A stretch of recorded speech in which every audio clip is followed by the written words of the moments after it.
पंख पिंजरे गेले कुठे, कोणते आकाशात हवा नेले कुठे, तू दिलेले पंख पिंजरे गेले कुठे. या भराऱ्या आमच्या पाखरांची वंदना, भीमराया घे तुझ्या लेकरांची वंदना, भीमराया घे तुझ्या लेकरांची वंदना. ते म्हणतात ना, एखादी रात्र जर जास्त काळोखी असेल तर येणारा सूर्य देखील तितकाच प्रबळ आणि तेजस्वी असतो.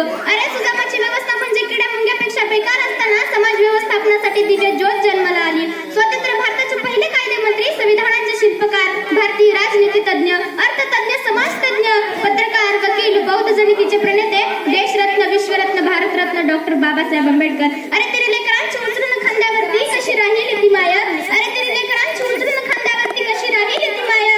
साऱ्या जगाचे पोषण करणाऱ्या त्या भीमदुधावरची ती साय, साऱ्या जगाचे पोषण करणाऱ्या त्या भीमदुधावरची ती साय. कोणाचा जरा दलितांची आई माता रमाई यांच्यासह महापुरुषांना, महामातांना मी वंदन करते. मित्रांनो, जय भीम बोलायला कधीही लाजायचं नाही, कारण जय भीम म्हणजे फक्त दोन शब्द नाही, तर जय भीम मध्ये डॉक्टर बाबासाहेब आंबेडकरांचा आदर आहे. जय भीम म्हणजे डॉक्टर बाबासाहेब आंबेडकरांच्या कष्टाला सलाम आहे. जय भीम म्हणजे डॉक्टर बाबासाहेब आंबेडकरांचा सन्मान आहे. जय भीम म्हणजे प्रज्ञाशील करुणा आहे. जय भीम म्हणजे दया, क्षमता, अक्षय, शांती आहे. म्हणून मित्रांनो, जय भीम बोलायला कधीही लाजायचं नाही. मला सांगा, ट्रस्टी कोणाच्या हाताखाली आहे? ट्रस्टी राज्य सरकारच्या हाताखाली आहे. राज्य सरकार कोणाच्या हाताखाली आहे? राज्य सरकार केंद्र सरकारच्या हाताखाली आहे. केंद्र सरकार कोणाच्या हाताखाली आहे?